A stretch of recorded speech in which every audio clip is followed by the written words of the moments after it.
Here is the Gustave Courbet that's in your textbook, and another one of his masterpieces. This is referred to as A Burial at Ornans, and the title is really just a setup. What we see here is a funeral that has occurred. There's a fresh grave down here, and this is taking place just outside of the city of Ornans, which is over here in the background. Now, this is significant to Gustave Courbet because he's from the city of Ornans. It's a small provincial town, and what we see here are the characteristic hills or cliffs outside of Ornans, so that we are not mistaken. It is definitely a real city, or I guess town, a real town in a real location in real France. And the funeral procession here, divided up by women of Ornans, men of Ornans, and the clergy of Ornans, every one of them is an honest presentation of French country folk. We are supposed to be overwhelmed by the scale of these figures. Here it is, to give you a sense of scale. It's about 10 feet tall by 22 feet wide. And the people in attendance, they're clustering around this open grave here. They are of your size. They're life size. They're life-size figures, and they are here in attendance, all of them in various states of attention. We can see them looking around. Everybody is in their own world. Some are looking out at us.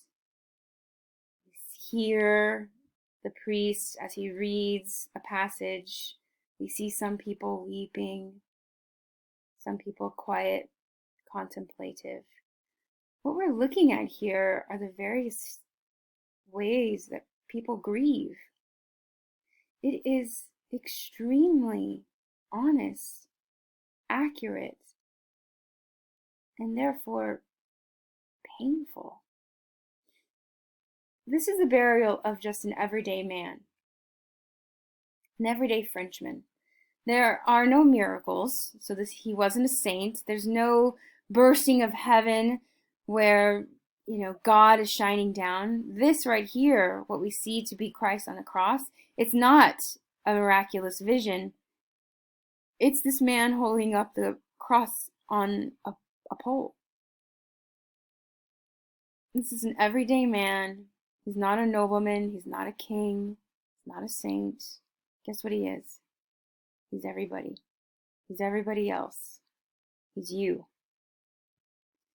As you stand in front of this bleak display, think about where you are in this scene. If you were to stand right in front of it, are you part of the funeral procession? No! You are standing right there in front of the grave. This is your grave. There's your faithful dog at your graveside. This is shocking to the people who are looking at this, because in 1849, guess what? Many of the soldiers who had fought during the Napoleonic Wars, those Bonapartists, they're now in their 60s, 70s.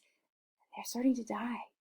And so what we have here is a funeral procession for what must have been a respected man, but he's going to die, just like everybody else.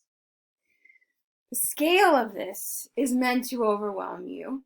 It's also supposed to play with importance, or it's supposed to challenge what the art academies deem as important. Because remember, art academies have these rules. Grand people deserve grand, big paintings and portraits. Everyday people? No, not this big. So the fact that this is a massive painting is breaking the rules of what is supposed to be important about this person. This is not an important person.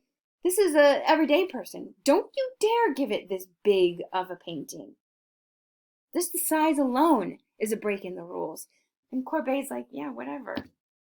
So The scale of this is challenging. The subject matter of an everyday man doesn't deserve this big of a painting. It's also horrifying everybody who stands in front of it because they're in the grave.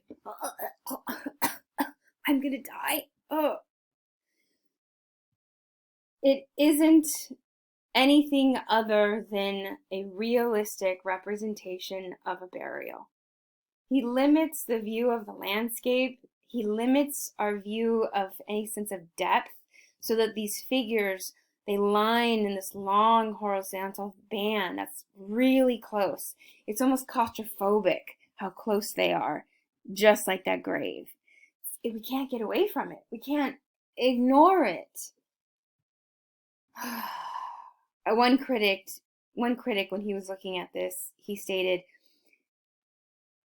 it represents a small town funeral, and yet it reproduces the funerals of all small towns. Now, some critics, they did not like the realists. They did not like it. They saw their work as obscene. They saw it as crude, especially with Courbet. His treatment of paint was really rough. He would use his palette knives and dab and dash and slash the paint onto the canvas using his mixing knife instead of a brush. Critics called him brutal, but others did love and appreciated the honesty of the realists.